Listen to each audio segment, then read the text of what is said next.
इनका बोलना है हिंदू धर्म के बारे में, ये सम्मान मेरा नहीं है, यह धर्म और ज्योतिष का सम्मान है और आप सभी का सम्मान है। ऐसा इनका ये सब जैसे ही मैंने बोला है तो इनका ये एक वक्तव्य है। मैं आदरणीय डॉक्टर HS रावत सर से विनती करूंगी कि वे अभी दो शब्द नहीं, हमें पूरा एक अच्छा लेक्चर चाहिए आपसे।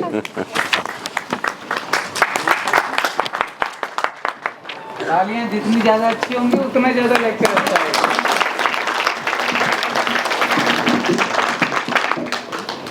बहुत बहुत धन्यवाद गौरी जी, आपने बहुत अच्छे से मराठी और हिंदी में कोऑर्डिनेशन के साथ माइक संचालन किया। जैसे कि मानवेंद्र ने कहा था, जो माइक संचालक होता है वो ऑर्गेनाइजर से कम नहीं होता, कि किसी भी प्रोग्राम को चलाना वो माइक संचालक के हाथ में होता है। तो इसलिए आप बहुत बधाई की पात्र और आपके लिए तालियां तो जरूर बनती हैं। ये प्रोग्राम बहुत अच्छा है। वैसे तो हमेशा ही मैं किसी वेद मंत्र के साथ शुरुआत करता हूँ। आज मैं इस प्रोग्राम की शुरुआत एक वेद मंत्र के साथ करूँगा और फिर हम आगे बढ़ते हैं धीरे धीरे श्रृंखलाबद्ध। किसी भी प्रोग्राम में जब वेद मंत्र होते हैं तो चतुर्वेदी जो वेद मंत्र होता है, वेद मंत्र के माध्यम से वो मंत्र हमारे देवताओं तक जाते हैं और देवताओं का आशीर्वाद भी हमें यहाँ पर मिलता है। इसलिए आप भी ध्यान लगाएं, अपनी आंख बंद करें एक बार और अपना ऊपर को ध्यान करेंगे तो आपका भगवान के साथ निश्चित तौर पर लिंक होगा।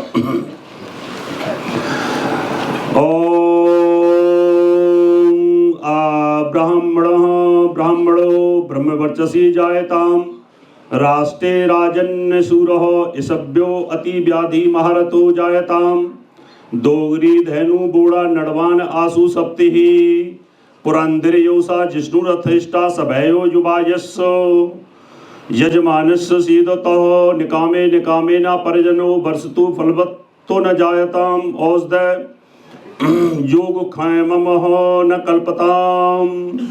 ओम चतुर्वेदाय नमः। एक बार जोर से मेरे साथ जयकारा लगाएंगे। बोलो छत्रपति महाराज की, बोलो छत्रपति शिवाजी महाराज की। वो इसलिए कि आज जो हम यहाँ पर ज्योतिष कर रहे हैं ना, वो सिर्फ शिवाजी महाराज की वजह से है।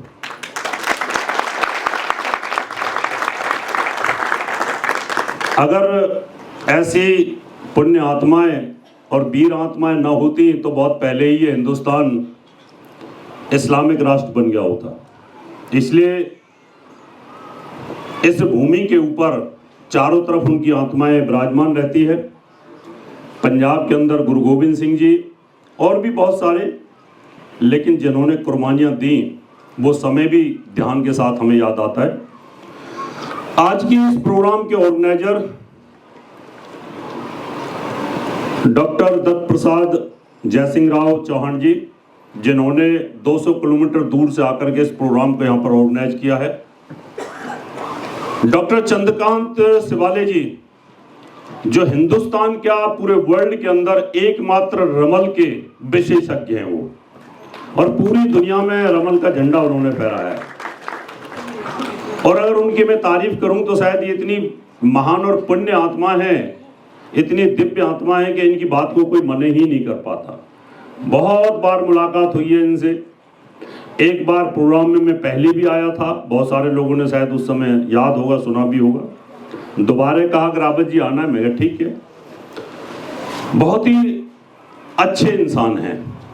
और आज के हमारे इस प्रोग्राम के जो अध्यक्ष हैं वो आदिनाथ सालवी जी, उनकी भी बड़ी तारीफ सुनी। बड़े बड़े पोस्टर उनके लगते हैं और बहुत पॉपुलर है। यहाँ पर पूना में तो है ही और महाराष्ट्र के अंदर भी बहुत पॉपुलर है। मंच पर उपस्थित सभी विद्वानजन और मेरे सामने उपस्थित सभी प्रबुद्ध जन, महाराष्ट्र और महाराष्ट्र के चारों तरफ पूरे हिंदुस्तान के कोने कोने से आए हुए सभी विद्वान बंधुओं, ज्योतिष एक विज्ञान है। ये विज्ञान दो प्रकार का है।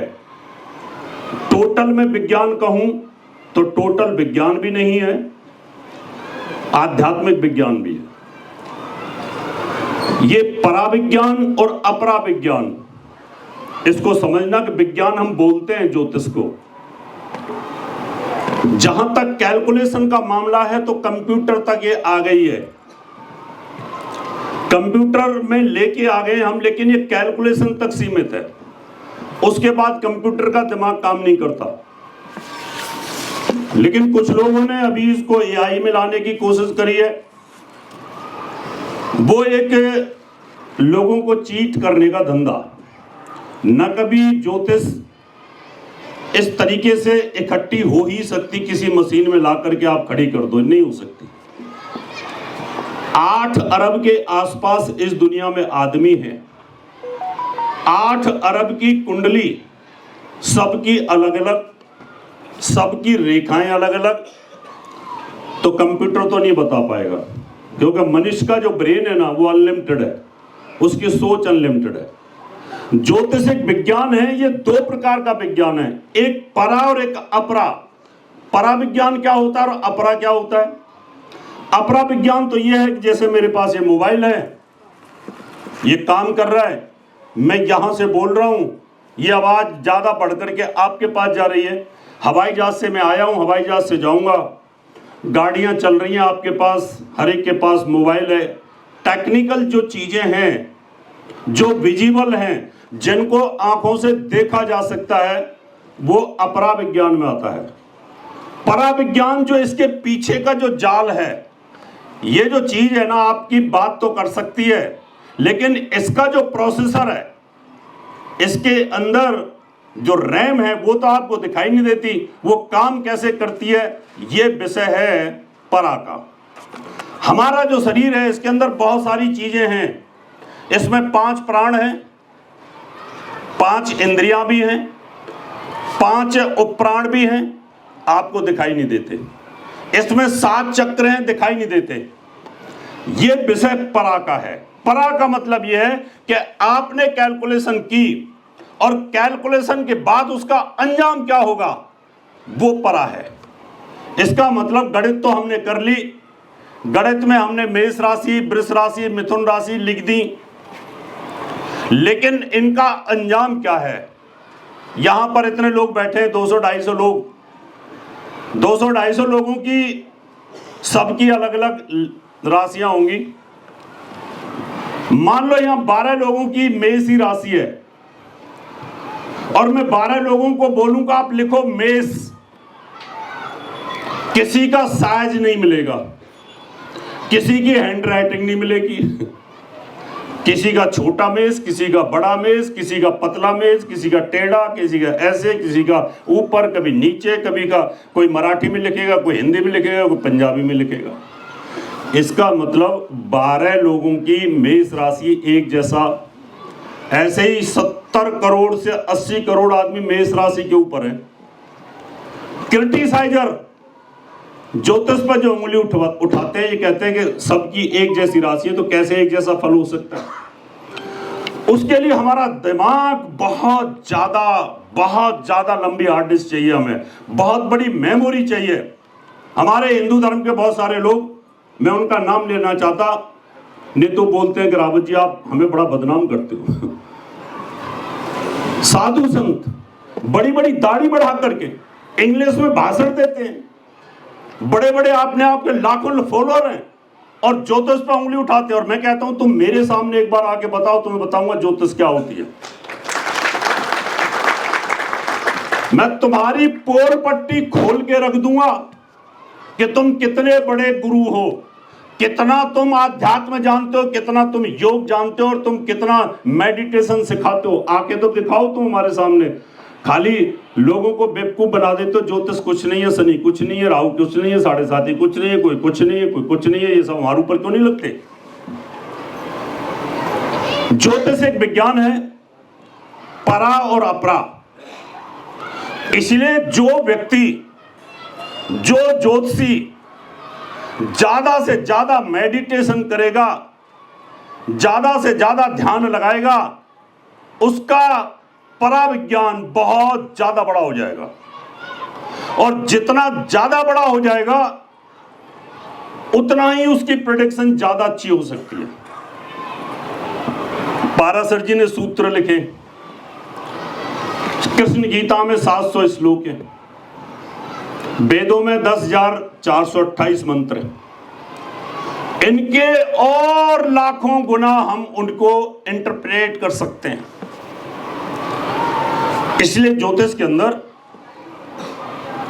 आप जब ध्यान लगा करके बोलते हो ना कि आपकी मेष राशि आपके ऊपर शनि की 7.5 चल रही है, यहाँ 12 लोगों पर मेष राशि पर शनि की 7.5 चल रही है, अभी जैसे मीन राशि पर शनि की 7.5 लग गई है, और कुंभ राशि के ऊपर इस समय छाती के ऊपर चल रही है, और मकर राशि पर पैरों पर चल रही है।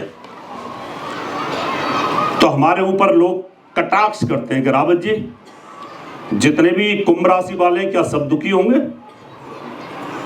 या जो मकर राशि वाले सबको आराम मिलेगा, या मीन राशि वाले जितने भी 7.5 चल रही है उन सबके सिर में तकलीफ होगी?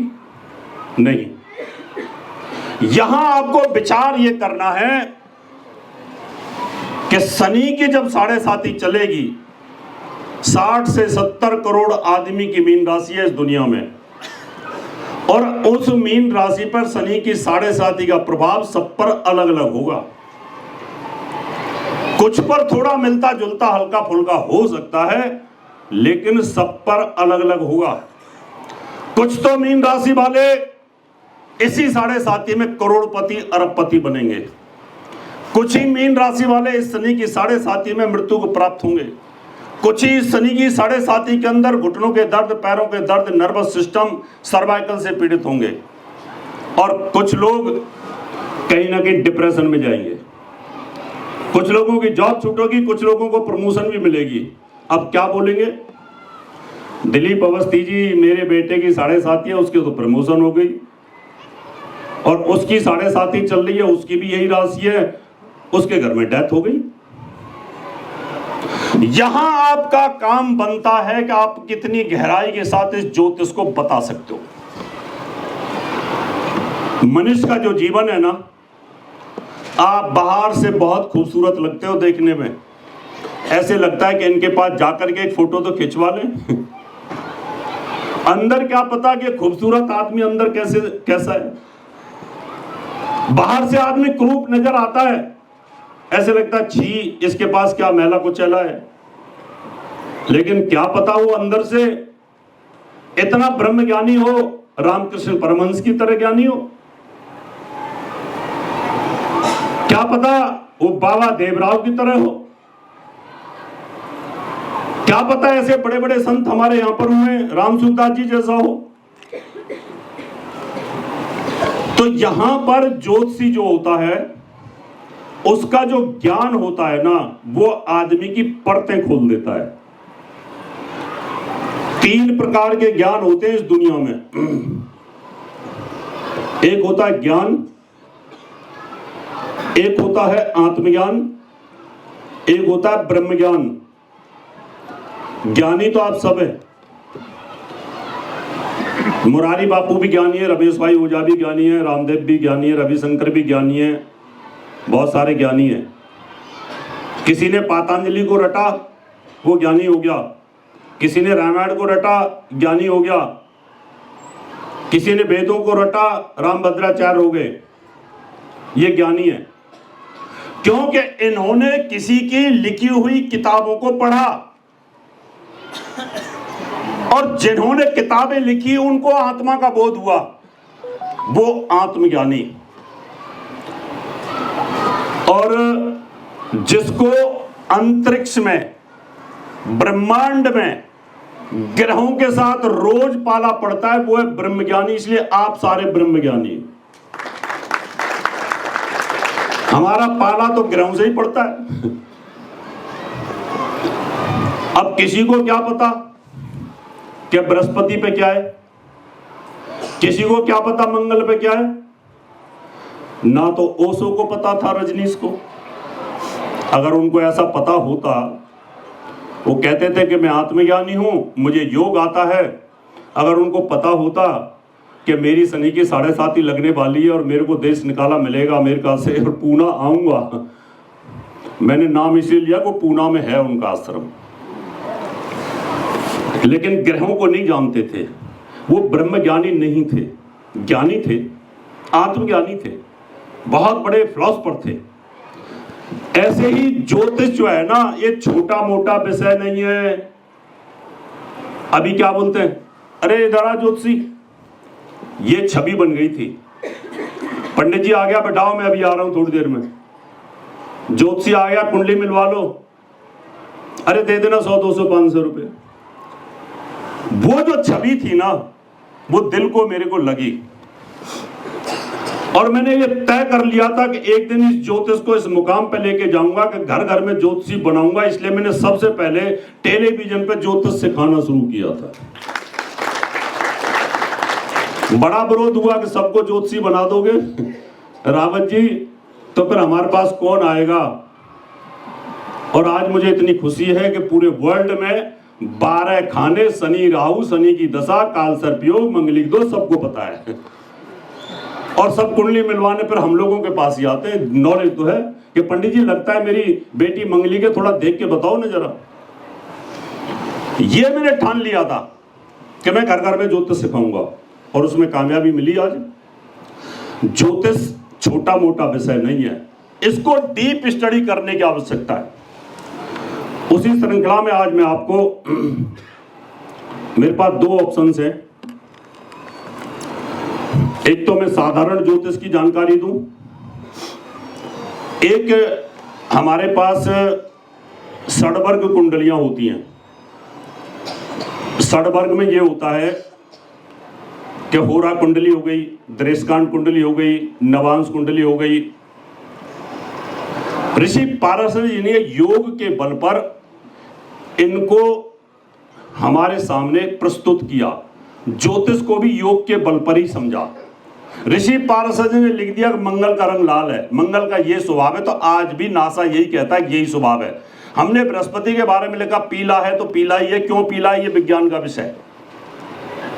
हमारे यहाँ पर कितने लोगों की कल्पना की गई है, कितने सूर्यों की कल्पना की गई है। आज भी विज्ञान इस बात को कहता है कि बहुत सारे लोग हैं, बहुत सारे यहाँ पर सूर्य हैं।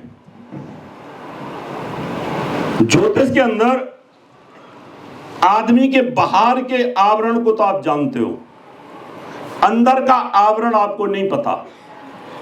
एक व्यक्ति के पास आप जाते हो, आपने देखा इसके पास 4 मर्सिडीज खड़ी है, BMW खड़ी है, बड़ी बड़ी गाड़ियां खड़ी हैं, कोठी भी बहुत बड़ी है, फार्म हाउस में रहता है, बड़ा पैसे वाला है। और आपने उसकी होरा कुंडली देखी तो पता चला कि ये तो सब बिकने वाला है, ये तो सुब्रतो राय होने वाला है। क्या होने वाला है? और ये तो बेचारा अभी ना, वो जेट एयरवेज का मालिक कौन था? नरेश गोयल। क्या ये बेचारा नरेश गोयल होने वाला है। अब नरेश गोयल आपके पास आ जाए और आप उसकी कुंडली देखो और पता ना हो कि भाई जेट एयरवेज कंगाल हो चुकी है, तो आप कैसे देखोगे? इसका मतलब व्यक्ति जितना मर्जी महान हो, वो ऊंचाइयों से नीचे गिर सकता है और नीचे से ऊपर चढ़ सकता है। आपके पास कैसा पैसा आएगा? बुरा आएगा, रिश्वत का आएगा, चोरी का आएगा, किडनैपिंग का आएगा, ईमानदारी का आएगा, ज्योतिष का आएगा, पढ़ाई लिखाई का आएगा, किस तरह का आएगा, ये तो होरा कुंडली से पता लगता है। एक होता है कि हमें शारीरिक कष्ट शारीरिक कष्ट कैसे होंगे, हमारी मृत्यु किस प्रकार से होगी, हम कौन से लोक से आए हैं, कौन से लोक में जाएंगे, क्या हमारा बेटा किसी की हत्या तो नहीं कर देगा, हमारा पति किसी की हत्या तो नहीं कर देगा, जिस आदमी से आप प्यार करते हो, जिस आदमी से लव करते हो, वो आदमी आपकी हत्या तो नहीं कर देगा, वो कहीं क्रूर आदमी तो नहीं है, उसका स्वभाव क्या है, दोस्त मार तो नहीं देंगे, कोई भाई भाई का मर्डर तो नहीं कर देगा प्रमोद महाजन और प्रवीण महाजन की तरह, कोई भाई आपको धोखा तो नहीं देगा। ये बहुत सारी चीजें आपको दृष्कांड कुंडली से पता लगती हैं। और नवांश कुंडली के बारे में तो अभी अभी मैं सालवी साहब की किताब पढ़ रहा था, अब हिंदी और मराठी में कोई ज़्यादा फर्क तो है नहीं, सिर्फ बोलने का ही फर्क है, शब्द तो एक जैसे ही है, बस वो प्रोनाउंसिएशन लिखने का ही फर्क आता है, तो समझ तो आता है क्या लिखा हुआ है नवांश कुंडली के बारे में। नवांश कुंडली से ये पता चलता है कि आपको आपका सप्तम भाव कैसा है, यानी आप दुराचारी व्यक्ति तो नहीं। व्यक्ति देखने में तो बड़ा अच्छा लग रहा है, माला रखता है रोज, हरिओम हरिओम हरिओम हरिओम करता है। नवांश कुंडली से पता चलता है कि ये व्यक्ति तो ये जो हरिओम हरिओम कर रहा है, ये तो आदमी अंदर से बड़ा गंदा है, इसकी तो हालत खराब है, ये तो नारद जी की जगह पागल होने वाला है कुछ दिनों में, ये तो पृथ्वी लोक पर खूबसूरत चेहरा मांगेगा। एक आदमी बाहर से बहुत बेकार लगता है आपको, लेकिन अंदर से बड़ा दिव्य ज्ञानी है।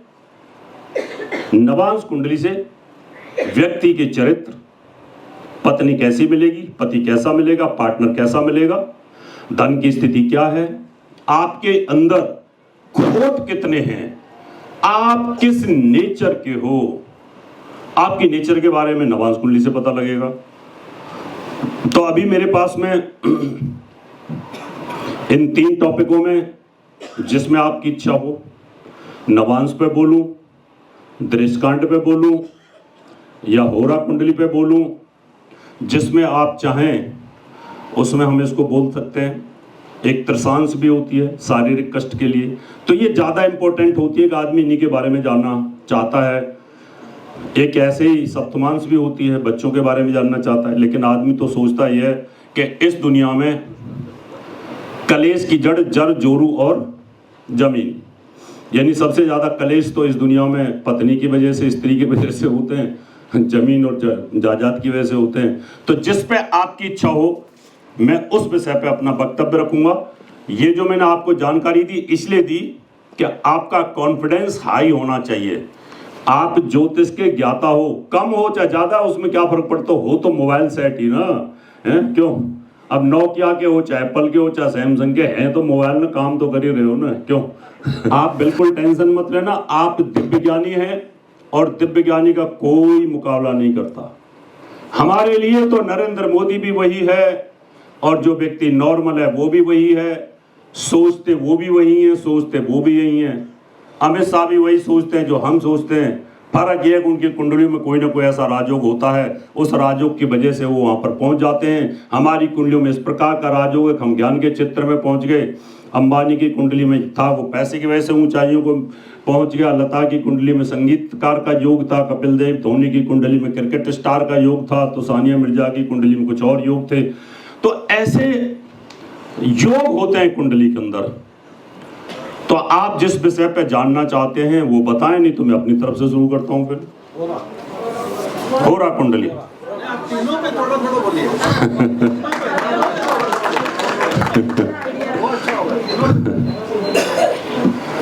चलिए होरा से शुरू कर देता हूं क्योंकि धन की सबको जरूरत है, लेकिन जब धन आ जाता है फिर क्या बोलेंगे, एक पत्नी दिलवा दो पंडित जी, धन तो बहुत है ना।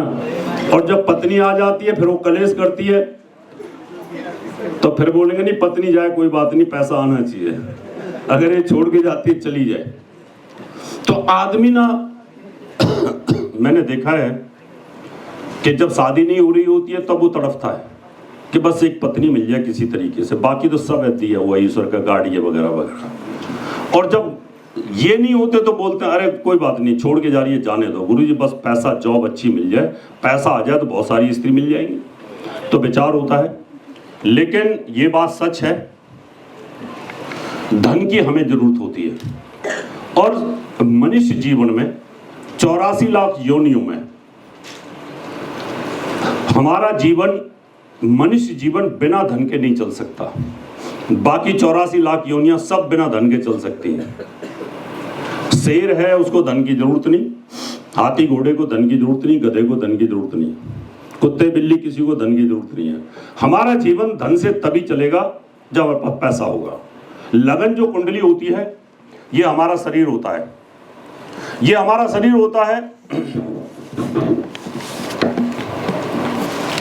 इस शरीर को चलाने के लिए हमें पैसे की जरूरत है। दूसरा भाव धन का होता है।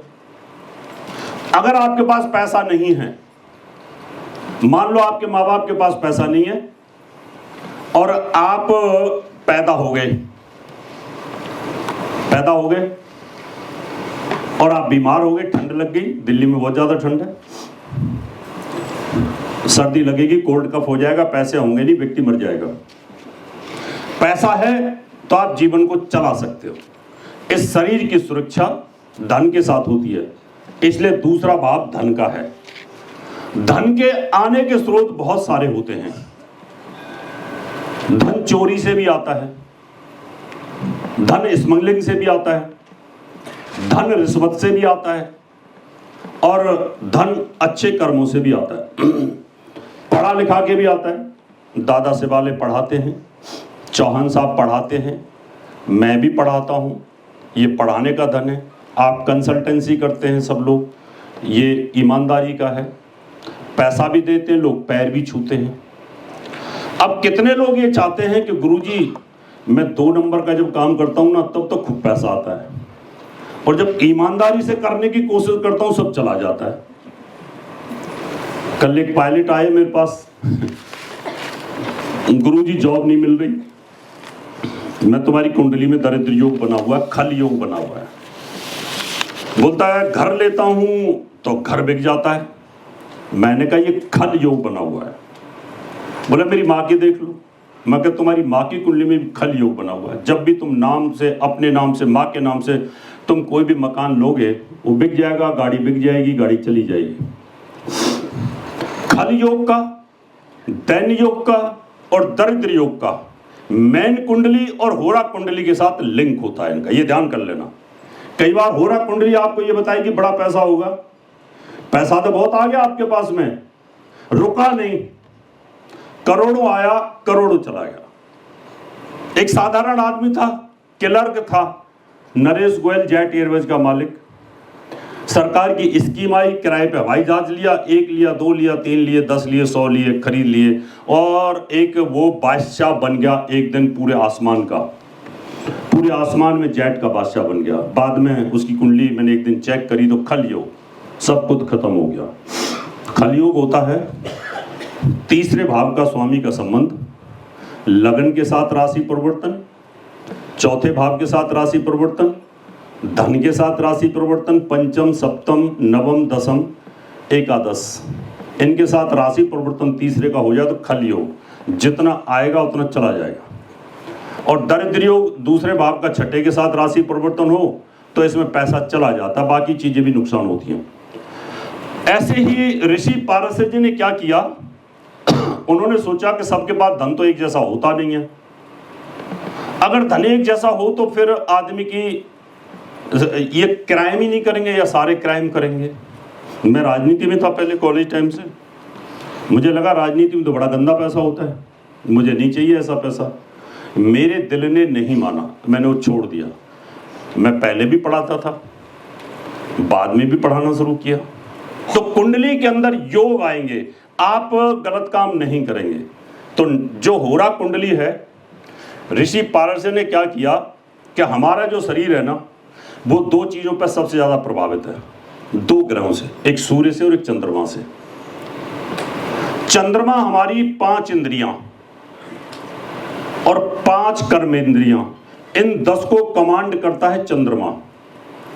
जो डिसीजन हम लेते हैं, चोरी कर लूं, कर लो, किसने मन बोला, ये पेन रखा है यहां पर, चोरी कर लूं, इसको जेब में रख लूं, रख लो, ये किसने कहा, चंद्रमा ने, ये मन ने कहा।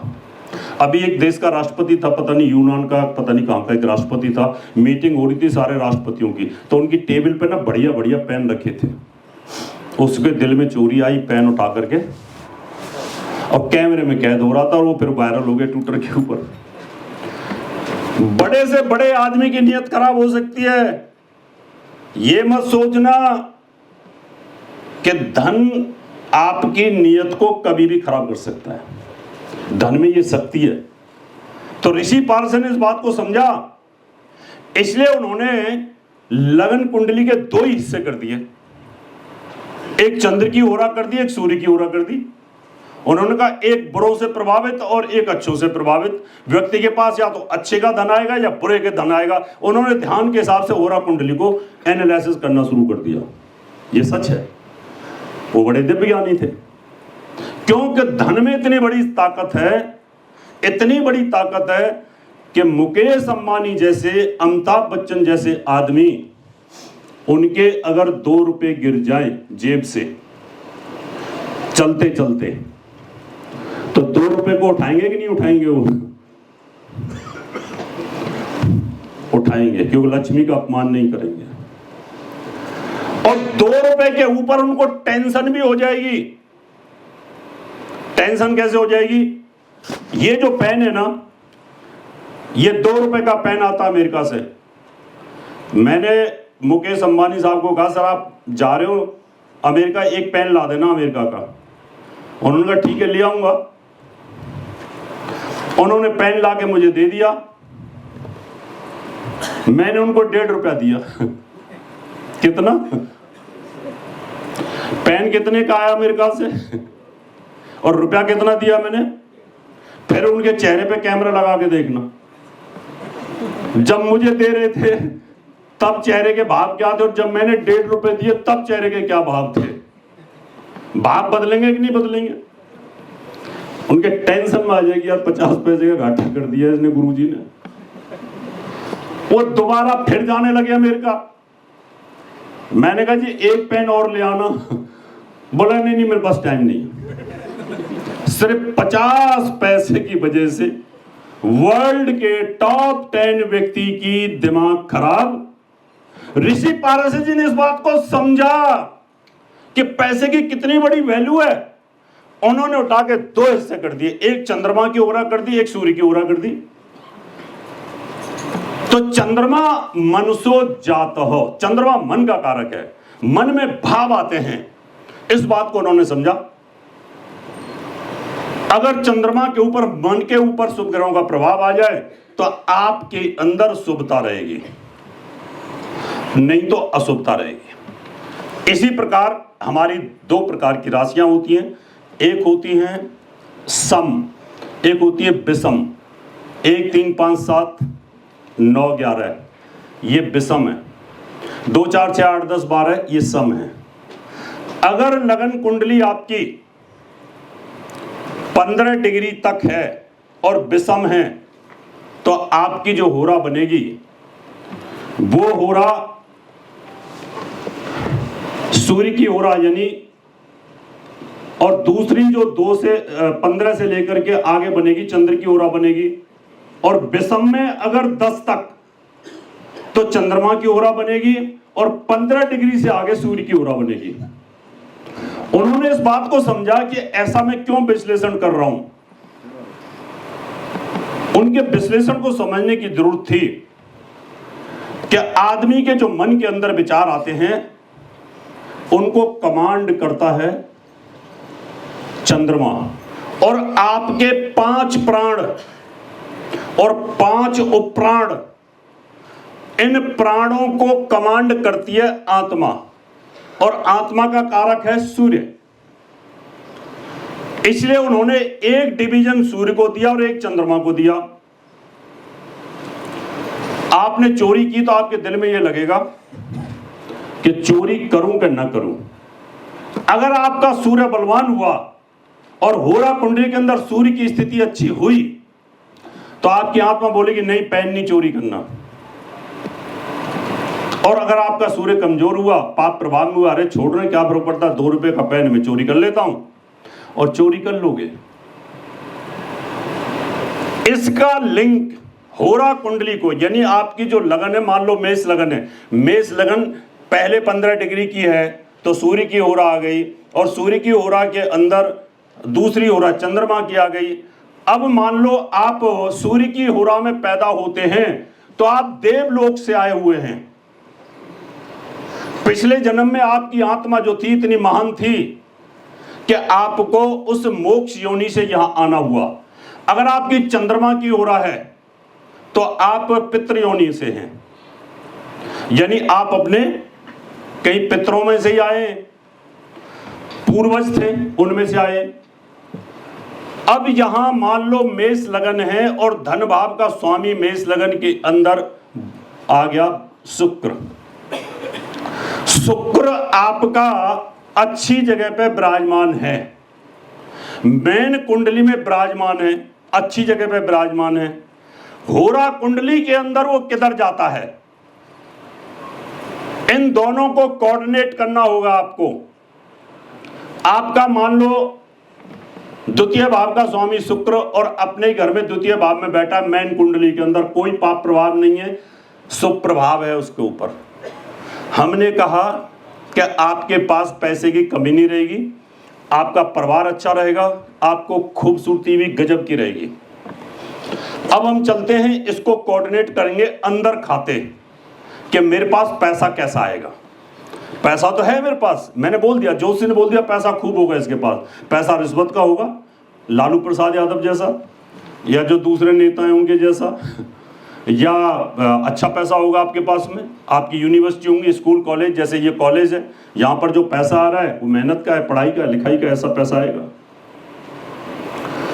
अब सूर्य को देखेंगे होरा कुंडली में, वहां पर मान लो होरा कुंडली आपकी आ गई, सिंह की होरा आ गई, आपकी होरा सिंह की आ गई, क्योंकि आपकी डिग्री के हिसाब से 15 डिग्री से पहले आपकी लगन है मेष, तो होरा कुंडली आपकी उधर आ गई। और शुक्र आपका होरा कुंडली के अंदर सूर्य की होरा में चला जाता है, यानी बाहर के वातावरण में आपके पास बहुत पैसा है और है, लेकिन अंदर की कुंडली के अंदर वही शुक्र सूर्य की होरा में चला जाता है और वो पापी ग्रहों के साथ बैठ जाता है।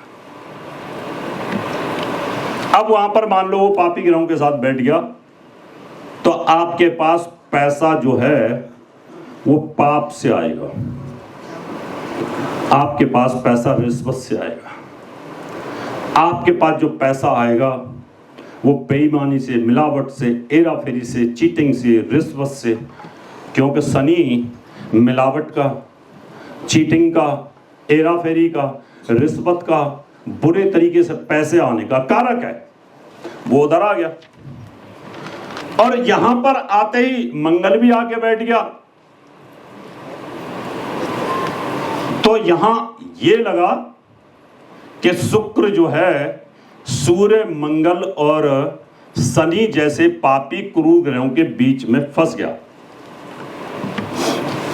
शुक्र यहां पर फंस गया, पैसा आया मेन कुंडली से, पैसा इधर भी आ गया, वहां भी पैसा आ रहा है आपके पास में, क्योंकि आपका मेन कुंडली में मेष लगन में द्वितीय भाव का स्वामी आपकी होरा कुंडली में लगन में ही विराजमान है, यानी इधर का लग्नेश उधर की लगन में जाके बैठा, यहां का राजा वहां राजगद्दी पे जाके बैठा, लेकिन राजगद्दी पे जाकर के बैठा दुर्योधन के साथ, कर्ण के साथ, शकुनी के साथ, और वहां पर आपके पास सारा की सारा धन आपका 2 नंबर से आना शुरू हो जाएगा। आप जब भी हेराफेरी करोगे, आप चीटिंग करोगे, कुछ भी करोगे, आप टेबल के नीचे से पैसा लोगे।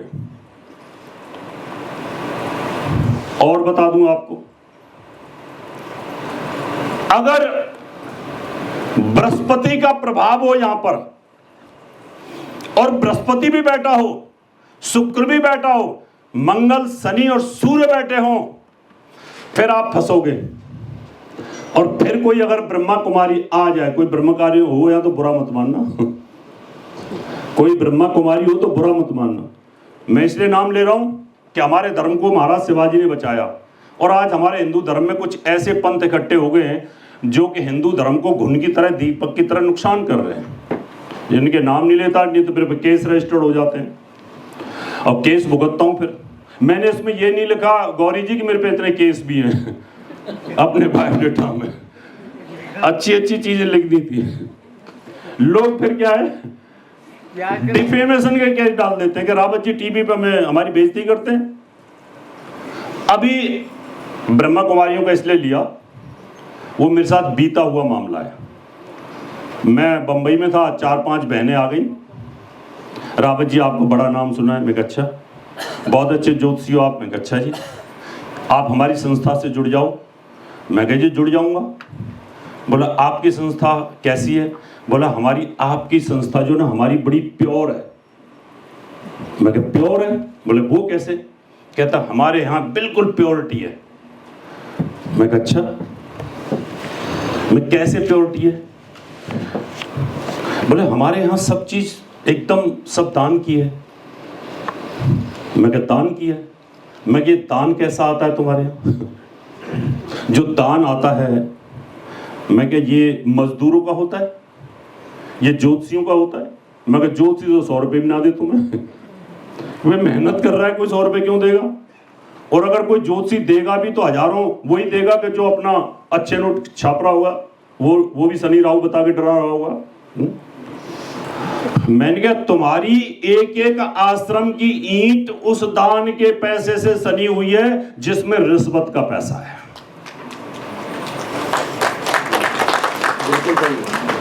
मैं कहा तुम्हें वो ठेकेदार करोड़ों रुपए देते हैं जो देश के साथ गद्दारी करते हैं। तुम्हें वो आईएएस आईपीएस जज वो पैसा देते हैं जिनके पास रिश्वत का पैसा होता है। जिसकी लाख रुपए की सैलरी होगी तुम्हें करोड़ों रुपए कहां से दे देगा? तो तुम्हारे बड़े बड़े महल, बड़े बड़े आश्रम, ये सब चीजें, ये जो खर्चा चल रहा है, ये पैसा कहां से आ रहा है? तुम्हारी मेले लग रही है क्या?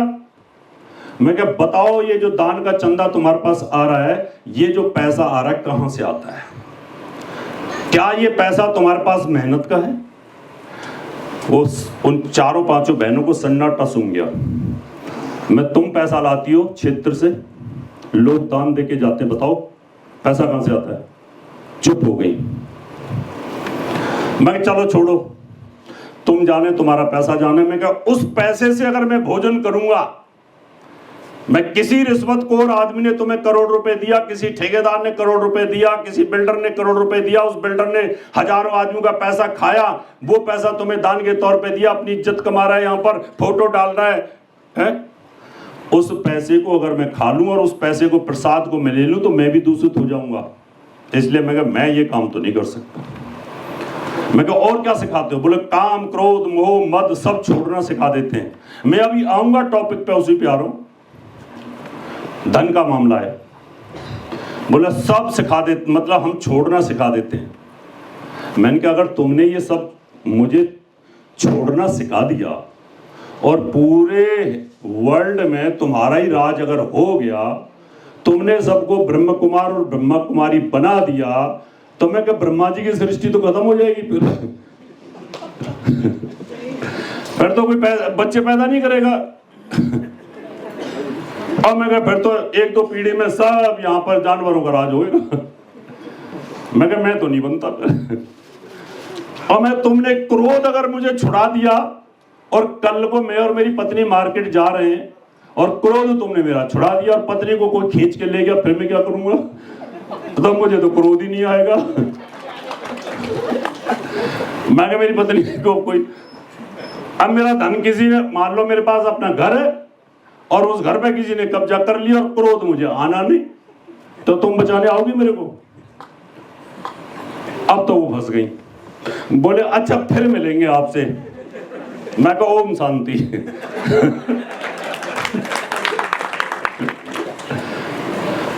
तो ज्योतिषी जो होता है ना, वो दिव्य ज्ञानी, मैंने क्यों कहा ब्रह्म ज्ञानी, वो अपने अंतर ध्यान से वो उन बारीकियों को समझ लेता है। तो जो आपके पास पैसा आता है होरा कुंडली के अंदर, अगर आपका वहां पर बृहस्पति बैठ गया तो जितने भी हमारे ये आश्रम हैं, जितने भी ये मठ चल रहे हैं और जिनमें बड़े बड़े ठेकेदार, बड़े बड़े लोग, उन पे जो आशीर्वाद होता है ना मठाधीशों का, वो सब टेबल के नीचे से क्या करते हैं? महाराज जी को गड्डियां देते हैं और फिर महाराज जी बोलते हैं आओ रावत जी कैसे हैं? बड़े ज्ञानी है, तो बड़े ज्ञानी है, बहुत बड़े ज्योतिषाचार्य है ना। और अगर आप एक फूल लेके चले जाओ कि महाराज जी फूल है, बैठाओ इनको। आपने टीवी पे एक महात्मा देखे होंगे, नाम नहीं लूंगा, वो मंत्र बेचते थे। बोले मंत्र ले लो, तो यहां बैठते थे, एक लाइन उनके बगल से होती थी जिनको वो खुद फूल देते थे 25,000 रुपए, एक लाइन वहां से होती थी 10,000 रुपए, एक लाइन खाली वहां से होती थी, दूर से दर्शन करो वो 5,000 रुपये, और पूरी रात यही हाल होता था महाराज जी का। अब लोग सोचते थे यार इतनी बड़ी भीड़ में हम तो महाराज जी से लेंगे तो 25,000 दे देते, क्या फर्क पड़ता है। ऐसा पैसा अगर कहीं आएगा वो क्या आपको सद्बुद्धि देगा, आपकी सोच वहां तक पहुंच सकती है। ज्योतिषी तो वो महान आत्मा है कि जिसका स्रोत अंतरिक्ष तक जुड़ा होता है, ग्रहों तक जुड़ा होता है। हम जब ध्यान लगाते हैं तो हमें पता है बृहस्पति पे क्या चल रहा है, हमें पता है कि बृहस्पति कितना कष्ट में है। जब हम YouTube चैनल पे वीडियो डालते हैं कि युद्ध होने वाला है, आसमान से गोले फटेंगे, किसी ने सोचा था कि इजराइल और हमास का युद्ध होगा? एक हफ्ते पहले मैंने वीडियो डाला था, अगर YouTube कोई फॉलो करता हो मेरा, एक हफ्ते पहले मैंने कहा था 1 अक्टूबर को कि आसमान में गोले चलने, आसमान में आग के गोले फटने का योग आ रहा बड़ा जबरदस्त, आसमान में बिजली तड़केगी। और 5-6 दिन बाद ही इजराइल के ऊपर हमला कर दिया हमास ने, 5,000 रॉकेट दाग दिए। ये होता है ग्रह गति का खेल। प्रोडक्शन टीवी के ऊपर करी है। आज मुझे फक्र है कि मुझे 56वां लाइफ टाइम अचीवमेंट दिया जा रहा है, ये भी एक विश्व रिकॉर्ड है। इसके लिए मैं पूरी संस्था को बहुत बहुत बधाई देता हूं, क्योंकि ये अवार्ड मुझे नहीं, ये ज्योतिष को मिल रहे हैं, उस ज्योतिष की सटीकता को मिल रहे हैं। इससे पहले दिलीप अवस्थी जी बैठे हैं, इन्होंने भी गोविंद जी के चरणों में मुझे दिया था, वो मैंने वहीं अर्पण किया कि प्रभु आपका दिया हुआ ज्ञान आप ही की शरण में। मित्रों, कोई व्यक्ति कितना भी ज्ञानी हो, अगर उसकी होरा कुंडली में लगन में पापी गिरह बैठे हैं ना, 1-2 बार तो ना नुकर करेगा, नहीं भक्त तो हम पैसे से कोई मतलब नहीं है, ठीक है ना, हम पैसा नहीं लेते। मैं महाराज जी मर्सिडीज आ जाएगी कहता अच्छा चलो फिर उनसे बात कर लो, मानवेंद्र से बात कर लो, ठीक है ना, इधर अवस्थी जी हमारे हैं, उनसे बात कर लो, ठीक है ना। और ये नेताओं का भी हाल है, सबका हाल है। इसलिए होरा कुंडली आपकी, अगर आपकी सूर्य की होरा में आपका द्वितीयेश वहां पाप प्रभाव में फंस गया तो आपके पास 2 नंबर का पैसा आएगा।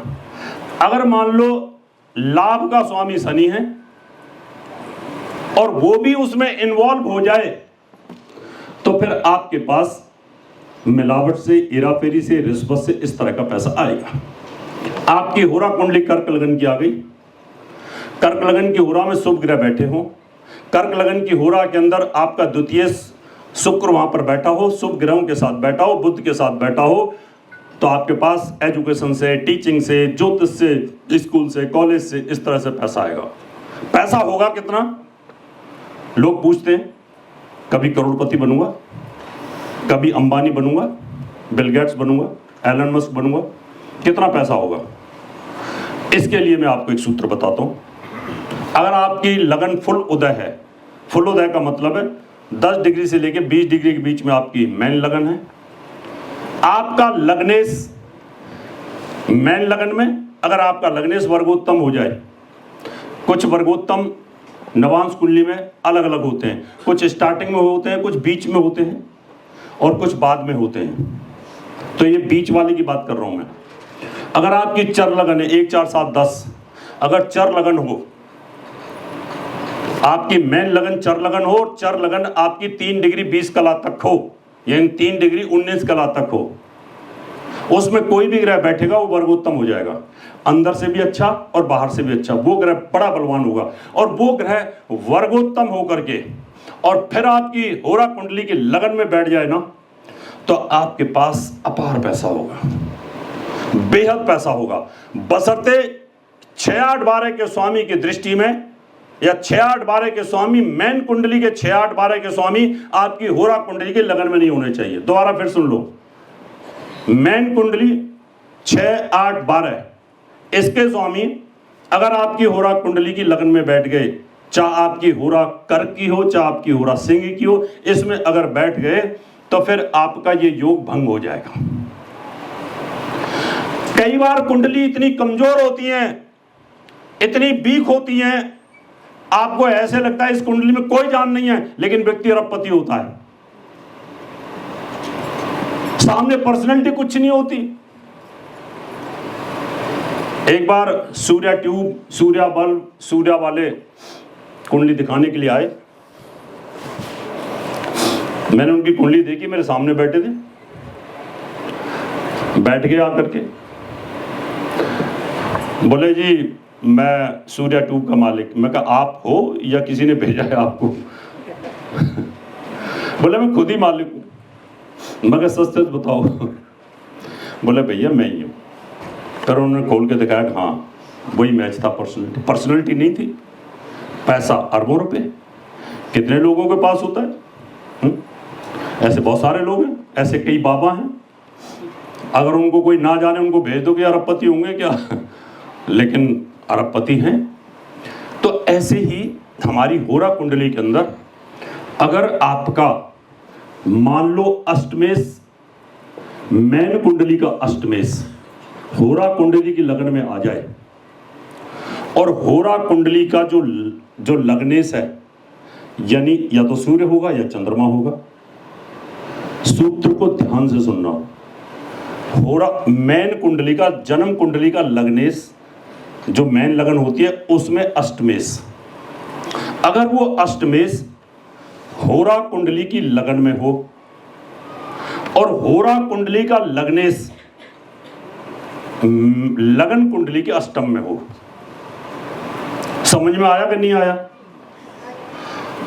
जन्म कुंडली का अष्टमेश होरा कुंडली के लगन में हो और होरा कुंडली का लग्नेश अष्टम भाव में बैठा हो, ऐसा व्यक्ति अरबपति होने के बाद एक दिन शून्य पे आएगा, यानी वो बर्बाद होगा। लेकिन होगा तभी जब वो दशाएं आ जाएंगी, या गोचर में कभी कभी ऐसे ग्रह आ जाते हैं जो इतने भयंकर लॉस होते हैं। एक बार टीवी पे बैठा था तो मुझे अडानी जी के बारे में बताइए। मैं अडानी जी के ऊपर उस समय ग्रह गति खराब थी और हुआ अरबों खरबों रुपए के घाटे में चले गए जब वो इनका अमेरिका वाला कुछ हुआ था, लीक हुआ था।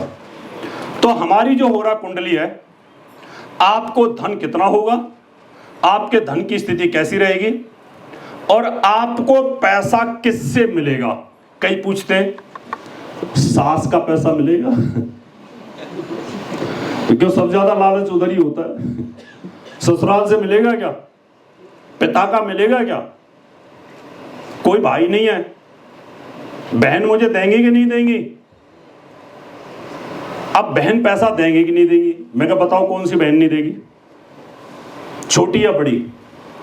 बोले बड़ी बहन जो हिस्सा मेरे से मांग रही है वो मुझे देगी कि नहीं देगी, वो पैसा उसके पास जो जाने वाला है वो होगा कि नहीं होगा। सेम कंसेप्ट है।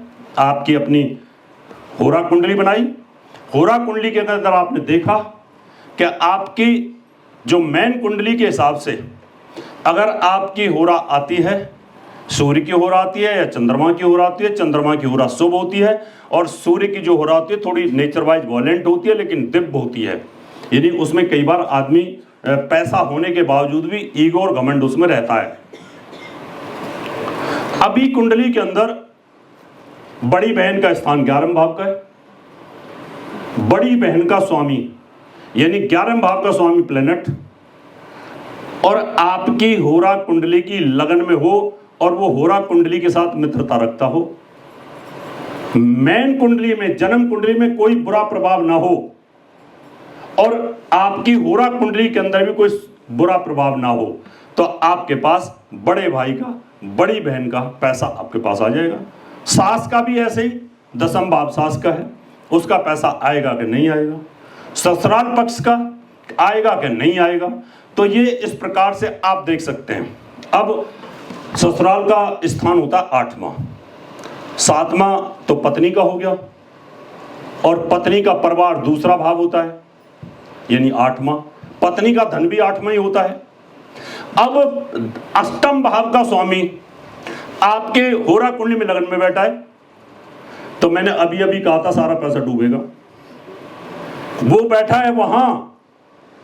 मैं कहूंगा कि तेरे पास पैसा नहीं होगा, लेकिन तेरे को तेरी पत्नी के माध्यम से पैसा आएगा। तू तो कंगाल रहेगा, तेरे पास कुछ नहीं रहने वाला। तो इस प्रकार से हम होरा कुंडली को देख सकते हैं। अभी मान लो होरा कुंडली के अंदर होरा कुंडली का लग्नेश सूर्य हो और मैन कुंडली में नीच हो, तो अभी पैसा जाएगा। होरा कुंडली का चंद्रमा वो भी नीच हो, पैसा जाएगा। मैन कुंडली के अंदर जन्म कुंडली में 6, 8, 12 में बैठा हो तो आपके पास में पैसा मैन कुंडली से दिखाई देगा, लेकिन अंदर खाने कर्जा होगा। होरा कुंडली का लग्नेश 6ठे भाव में बैठा हुआ है, अष्टम में 12वें भाव में बैठा हुआ है, और मैन कुंडली में द्वितीय भाव का स्वामी द्वितीय भाव में बैठा हुआ है। तो आपको ऐसे लगेगा बाहर से बहुत पैसा है, लेकिन अंदर से आपके पास पैसा नहीं होगा। तो इस प्रकार से आप होरा कुंडली के बारे में, पूरे पैसे के बारे में जानकारी प्राप्त कर सकते हैं। इसमें आप कौन से कर्म से पैसा आने वाला है, जॉब से, व्यापार से, विदेश से, एक्सपोर्ट इंपोर्ट से, इंडस्ट्री से, ट्रेडिंग से, बहुत सारी ब्रांचेज हैं। अब ये आपका दिमाग काम करेगा। अगर विदेश स्थान का स्वामी योग बना करके होरा कुंडली में बैठा तो आप बोल सकते हो विदेशों से पैसा आएगा। अगर व्यापारी प्लेनेट आपका मैन कुंडली में 10वें भाव का स्वामी बहुत बलवान होकर बैठा है तो आप बोल सकते हो कि आपके पास व्यापार से पैसा आएगा। आपके 11वें भाव का स्वामी बलवान स्थिति में बैठा है, उसको बल प्राप्त है, 6 की 6 बल प्राप्त है, तो आप बोलो कि आप इंडस्ट्री खोल लो, जॉब छोड़ दो, उसके बाद आपके पास अपार पैसा आएगा और पैसा टिकेगा। तो इस प्रकार से आप इसके बारे में जानकारी दे सकते हैं। अब धीरे धीरे आप अभ्यास करेंगे तो आपको समझ में आ जाएगा कि किसी से प्रभावित मत होइए। ये सच है कि इस दुनिया में सब दुखी है। क्या है? अभी मैं टीवी की डिबेट में बैठा हुआ था, पूरा देश रामबे रामबे रामबे हो गया, टीवी चैनल भी रामबे जय श्री राम हो गए। अब मेरे से एंकर ने पूछा कि गुरुजी अब तो राम राज्य आ जाएगा, त्रेता युग आ जाएगा। मैं कहा देखो भाई, झूठ तो बोलूंगा नहीं। मैं कहा मैं हूं ज्योतिषी। क्या है? धर्म गुरु भी हूं और ज्योतिष का जानकार भी हूं। ना तो रामराज त्रेता युग में था और न कलयुग में, न द्वापर में, न सतयुग में। बोले ये क्या बोल दिया आपने? मैं कहा मैंने इसलिए बोल दिया कि हमारे यहां पर ज्योतिष में 9 ग्रह हैं। कितने? 9, और 9 में 2 क्रूर हैं और 3 पापी हैं। 5 हैं क्रूर और पापी। वो तो सतयुग में भी थे और वो त्रेता में भी थे। अगर त्रेता में पापी लोग ना होते, शनि राहु सूर्य मंगल केतु ना होते, तो भगवान राम को अवतार लेने की जरूरत ही ना होती, क्योंकि उस समय भी तो बुरा हाल था। इसलिए रामराज कलयुग में भी नहीं आएगा। मैं कहा अभी भी इतनी गाय काटी जा रही है, इतना भ्रष्टाचार है, इतना करप्शन है, हो ही नहीं सकता। शनि राहु से जितने भी लोग पीड़ित होंगे, अभी देखो ना सारे इकट्ठे हो रखे हैं ना, ये सब शनि राहु इकट्ठे हो रखे हैं। क्या हो रखे हैं? तो ये तो हमेशा तंग करेंगे, वो आपको भी तंग करेंगे, मुझे भी तंग करेंगे, सब तंग करेंगे। इसलिए ज्योतिषी को कभी भी भावनाओं में नहीं बहना चाहिए। अगर कोई शंकराचार्य, अगर कोई महामंडलेश्वर आकर के आपके पास कुंडली दिखाने लग जाए और उसकी नवांश कुंडली के अंदर 12 भाव में, 7वें भाव में, लगन में मंगल शुक्र बैठे हों, तो आप बोल देना कि राम राम में ध्यान कम है। महाराज जी बच के रहना, स्त्री बड़ी तंग कर रही है। तो बेचारा घबरा जाएगा, तड़प जाएगा। तो मैंने कितने ऐसे लोगों को रोते हुए देखता है, बिलखते हुए देखा है कि जब वो मंगल शुक्र तकलीफ देते हैं तो परेशानी आती है। वो किसी के साथ भी आ सकती है। आप इतने महान हो, आप लोगों के अंदर ज्ञान है, इस ज्ञान को बढ़ाइए। ज्ञान बढ़ेगा अभ्यास से। अभ्यास से कैसे बढ़ेगा? एक कुआं होता है, कुआं के अंदर पानी होता है और उस पानी के स्रोत अंदर अंदर अंदर अंदर अंदर अंदर जुड़े होते हैं दूर दूर तक, और जितना उस कुएं से पानी खींचोगे उसके स्रोत और साफ होते हैं और दूर दूर तक से पानी खींच के लाते हैं। ऐसे ही हमारा जो ब्रेन है ना, ये अंतरिक्ष के साथ जुड़ा हुआ है, और जितना ध्यान करोगे, जितना ध्यान करोगे, जितना ध्यान करोगे, अंतरिक्ष के अंदर आपके स्रोत अंदर तक चले जाएंगे, और जितने अंदर तक चले जाएंगे उतने ही आप दिव्य ज्ञानी हो जाएंगे, और जो आपकी वाणी पे आ जाएगा वो सरस्वती योग बन जाएगा, और जो बोल दोगे वही तथास्तु हो जाएगा। अभ्यास करिए। हमें ज्योतिष आने वाली पीढ़ी को देके जाना है। जैसे कभी मानविंदर बोल रहे थे ज्योतिष देके जाना है। आज ज्योतिष का सबसे बेस्ट प्राइम टाइम चल रहा है, क्योंकि सोशल मीडिया सबसे ज्यादा ज्ञानी घर घर में ज्योतिष है। आप लोग अपने बच्चों को, जैसे कि मैं बहुत बहुत धन्यवाद देता हूं चौहान साहब को, जिन बच्चों को आज इन्होंने अवार्ड दिए, वो बच्चे यहां पर भविष्य हैं। उनको इन्होंने जो ज्योतिष सिखा दी है ना, हजारों लोगों को मैंने भी सिखाया है। वो जो आप सूत्र दे के जाओगे ना, वो जिंदा रहने वाली है। पाराशर जी ने हमें दिया, आर्यभट्ट ने हमें दिया, केपी ने हमें दिया, बीबी रमन ने हमें दिया। हम इसको आगे दे के चले जाएं, ईमानदारी से दे के जाएं, साइंटिफिक दे के जाएं, तो आने वाली पीढ़ी जो है ना वो बहुत इंटेलिजेंट होने वाली है। आने वाले बच्चे बड़े इंटेलिजेंट हैं। अगर उनको आपने इसको बता दिया ये पूर्ण रूप से साइंस है और ये ऐसे काम करती है, तो निश्चित तौर पर वो मानेंगे। मानवंदर LLM करके प्रैक्टिस, वकील का दिमाग तेज होता है। मेरा छोटा बेटा आर्किटेक्ट है, MArch किया हुआ है। अब तर्क और कुतर्क तो बच्चे तो करते ही हैं, ये कैसे हो सकता है, ये कैसे हो सकता है। अब जब मैंने दोनों को तर्कों के साथ सारी चीजें बताई, ऐसा होगा ऐसा होगा, अब ये दोनों ही टॉप के ज्योतिषी हो गए अपनी अपनी इतनी बड़ी एजुकेशनों को छोड़ करके। तो मैं सिर्फ यही कहना चाहता हूँ, आने वाली पीढ़ी को आपको इस ज्ञान को देके जाना है। जो आपके पास अनुभव है उसको आप YouTube पे डालो, Facebook पे डालो, किताबें में लिखो। आने वाली पीढ़ी ये कहेगी कि हमारे दादाजी, हमारे पिताजी बड़े दिव्य ज्ञानी थे, वो भी एक ऋषि थे, उन्होंने इस पर काम किया। और निश्चित तौर पर बालचंद्र ज्योतिष विद्यालय के डायरेक्टर हमारे बीच में, ये आने वाली पीढ़ी इनको पूजेगी। वो इसलिए पूजेगी कि डॉक्टर चंद्रकांत शिवाले जी रमल के बड़े विद्वान थे और उन्होंने इस विद्या को जागृत किया। ऐसे ही चौहान साहब जो यहाँ पर बैठे हैं, उन्होंने इस विद्या को आगे बढ़ाना है और आप लोगों ने भी आगे बढ़ाना है। बड़े ध्यान के साथ आप लोगों ने सुना, आपका बहुत बहुत धन्यवाद। अब किसी को कोई प्रश्न पूछना हो ज्योतिष से संबंधित, वैदिक एस्ट्रोलॉजी से संबंधित, दिमाग में कोई कन्फ्यूजन आता है, ऐसे लगता है कि यार ये चीज़ सटीक नहीं हो रही है, यहाँ फंस जाते हैं, वहाँ फंस जाते हैं, तो 2-4 प्रश्न पूछना चाहते हैं तो आप पूछ सकते हैं। मैं बताऊंगा, आपकी क्लियरिटी करूंगा। बाकी समय मैंने, मुझे लगता है काफ़ी ले लिया है। गौरी जी, कल भी आपको मिलने वाला है। कल भी आपको मिलने वाला है। कल भी आपको टाइम है थोड़ा। फिर बहुत बहुत धन्यवाद।